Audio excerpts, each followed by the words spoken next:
Hello, welcome to the channel Krishna academy. कैसे हैं आप सब बच्चों? आशा है आप सब अच्छे होंगे और आपका पूरा परिवार भी बहुत अच्छा होगा।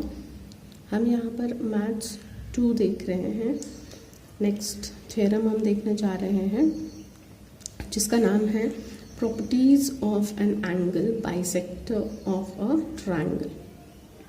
यहाँ पर प्रॉपर्टी के बेस्ड कुछ थ्योरम्स हैं। सो फर्स्ट थ्योरम देखते हैं। थ्योरम का स्टेटमेंट इस तरह से है, the bisector of an angle of a triangle divide the side opposite to the angle in the ratio of the remaining side. Statement बहुत ज़रूरी है, इसे याद कर लेना है। ये डायग्राम है। अब देखते हैं डायग्राम और सेंटेंस क्या कहते हैं। The bisector of the angle, ये है एंगल का bisector. A B C triangle हमें लेना है जिसमें कि सी ई जो लाइन सेगमेंट है वो ए सी बी एंगल का बाइसेक्टर है, यानी ये और ये एंगल्स क्या होंगे, दोनों सेम होंगे। तो ये जो लाइन है ये एंगल बाइसेक्ट करती है यहाँ पर। और फिर उन्होंने दिया है divide the side opposite to the angle in the ratio of the remaining sides. यानी यहाँ पर हमें प्रूफ करना है कि A E upon E B is equals to C A upon C B. A E upon E B is equals to C A upon C B. ये ratio जो है ये हमें प्रूफ करना है कि इक्वल आता है। तो सबसे पहले जो चीज़ हमें लिखनी है वो गिवन लिखनी है कि जो स्टेटमेंट है उससे हमें गिवन थिंग क्या मिलती है। तो यहाँ पर हमें मिलता है सबसे पहले ट्रायंगल ए बी सी। इस ए बी सी ट्रायंगल में bisector of angle C intersect, कहाँ इंटरसेक्ट कर रहा है ये, सेगमेंट ए बी में। यहाँ से जो एंगल बाइसेक्टर ड्रॉ किया है वो ए बी में पॉइंट ई पे मीट कर रहा है। तो intersects segment AB in the point E। तो ये हो गया गिवन। जो स्टेटमेंट और डायग्राम थी उससे हमने गिवन लिखा है। अब लिखते हैं टू प्रूफ। हमें क्या प्रूफ करना है? हमें प्रूफ करना है A E upon E B is equal to A C upon C B. ये चीज़, ये रेशियो दोनों सेम है, ये हमें प्रूफ करना है। तो ये जो लाइंस हमने ड्रॉ की है ये कंस्ट्रक्शन है। तो हम कंस्ट्रक्शंस करते हैं। कंस्ट्रक्शन करना और लिखना दोनों ज़रूरी है। तो हम यहाँ पर क्या करेंगे, हम ए सी को एक्सटेंड कर देंगे और ऐसे एक्सटेंड करेंगे कि बी से जो लाइन हम ड्रॉ करेंगे वो यहाँ पर मीट होनी चाहिए। उसको हमने डी नाम दिया है। लेकिन ये जो हम डी बी ड्रॉ कर रहे हैं वो किसके पैरेलल होने चाहिए? सी ई के पैरेलल होने चाहिए। यानी सी ई और डी बी दोनों लाइंस पैरेलल होने चाहिए। हमारा कंस्ट्रक्शन उस तरह से होगा। सो हम यहाँ पर लिखेंगे draw a line parallel to the ray C E passing through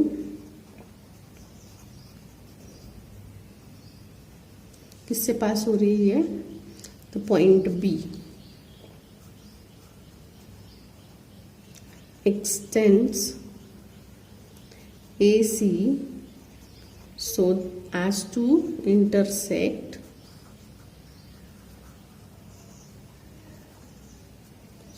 intersect it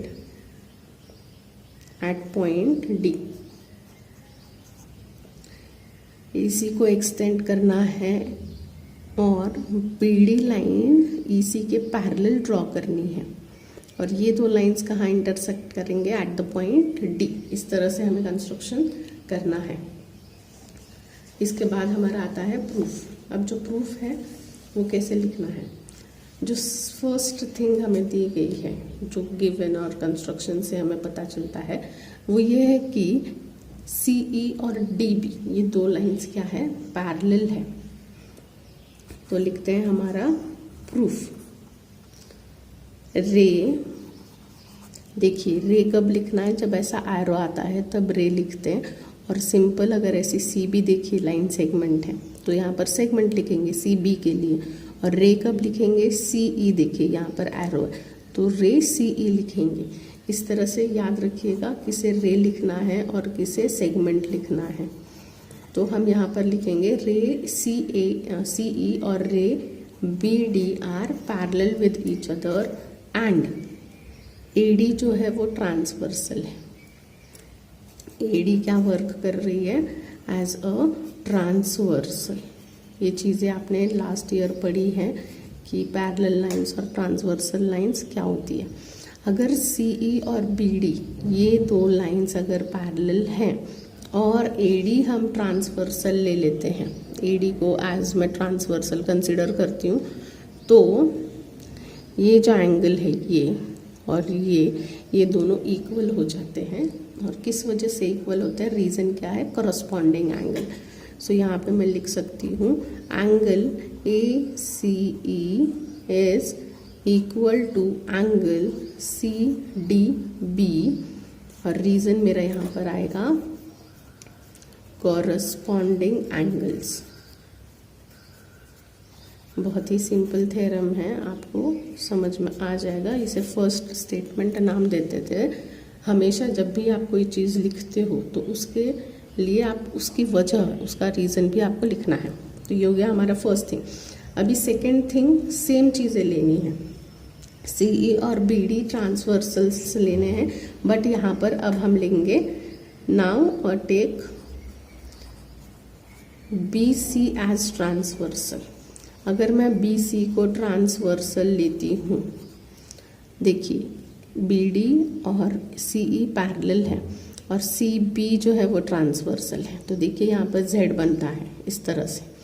इसका मतलब ये और ये दोनों एंगल्स क्या हो गए, कॉन्ग्रुएंट हो गए, इक्वल हो गए।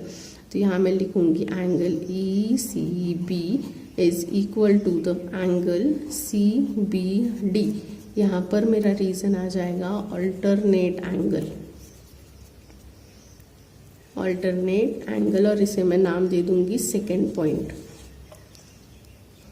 अब देखिए हमने ये चीज़ें बता दी, जो दो लाइंस पैरेलल थी, एक बार हमने एडी को ट्रांसफ़र लिया, एक बार सीबी को ट्रांसफ़र लिया, और ये सारी चीज़ें हमने लिख the first and second statement में।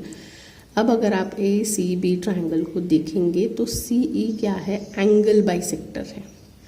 सी ई क्या है, एंगल बाइसेक्टर है। तो अगर सी ई एंगल बाइसेक्टर है, इसका मतलब एंगल ए सी ई और ई सी बी ये दोनों क्या हो जाएंगे, सेम हो जाएंगे, क्योंकि ये दिया है कि वो लाइन एंगल बाइसेक्टर है। बट यहाँ पे मैं लिखूंगी angle A C E is congruent to angle B C E. और इसका रीज़न क्या है, हमारे पास ये चीज़ हमें गिवन दी गई है क्वेश्चन में, तो इसे मैं थर्ड स्टेटमेंट नाम दे दूँगी। अब आप यहाँ पर ध्यान से देखिएगा, ए सी ई और बी सी ई दोनों इक्वल हैं।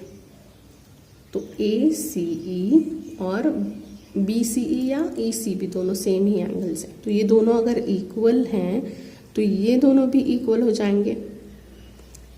दो स्टेटमेंट के राइट लेफ्ट हैंड साइड अगर इक्वल है तो दोनों के राइट हैंड साइड भी ऑटोमेटिकली इक्वल हो जाएंगे। तो यहाँ पे मैं लिख सकती हूँ therefore angle C B D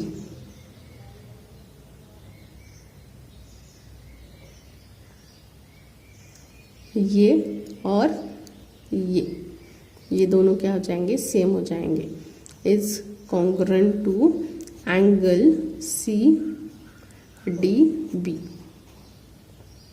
ये किस वजह से आया मेरे पास, फर्स्ट सेकेंड और थर्ड, इन तीनों स्टेटमेंट्स की वजह से मेरे पास ये स्टेटमेंट आया है, जो कि दोनों एंगल अभी हमारे सेम हैं, हमें ये मिल चुका है, ये और ये एंगल हमारे सेम है। यानी यहाँ पर जितने सर्कल्स आपको दिख रहे हैं ये चारों के चारों एंगल एक दूसरे से सेम है। अब इन ट्राइंगल सी बी डी इस ट्राइंगल में देखिएगा, इस ट्राइंगल में अगर आप देखेंगे तो दोनों बेस एंगल्स जो हैं वो सेम है। सो इन ट्रायंगल CBD यहाँ पर बेस एंगल सेम होने की वजह से मैं लिख सकती हूँ side CB is congruent to side CD। ये क्यों हम लिख सकते हैं, क्योंकि जो ये दो ट्रायंगल्स, ये अगर ट्रायंगल लेते हैं, इसके बेस एंगल्स इक्वल हैं, तो ये दोनों साइड भी क्या हो जाते हैं, इक्वल हो जाते हैं। इसी वजह से मैंने ये स्टेटमेंट लिखा है। और यहाँ पर हमें रीज़न लिखना है sides opposite to congruent angle. हर चीज़ के लिए आपको लिखना है। तो ये दोनों कॉन्ग्रुएंट है, इसका मतलब मैं लिख सकती हूँ कि therefore CB is equal to CD। CB और CD ये दोनों साइड्स क्या हो गई, इक्वल हो गई। अब हम देखते हैं हमारा ABC ABD, ये बड़ा ट्रायंगल देखते हैं जिसमें ये लाइन और ये लाइन दोनों पैरेलल है। तो in triangle ABD segment CE is parallel to segment BD। ये कंस्ट्रक्शंस के वजह से हमारा पैरेलल लिखा है मैंने। अब अगर ये ट्रायंगल में ये दोनों लाइंस पैरेलल है तो मैं यहाँ पे BPT थ्योरम अप्लाई कर सकती हूँ, जिससे मुझे मिलेगा AE upon AB is equal to AC upon CD। AE upon AB is equal to AC upon CD। ये किस वजह से मुझे मिला है, बेसिक प्रोपोर्शनैलिटी थ्योरम के वजह से मैं ये स्टेटमेंट लिख सकती हूँ। और इसे फिफ्थ स्टेटमेंट नाम दे दीजिएगा। और ये जो हमारे पास आया था इसे नाम दे दीजिएगा फोर्थ स्टेटमेंट।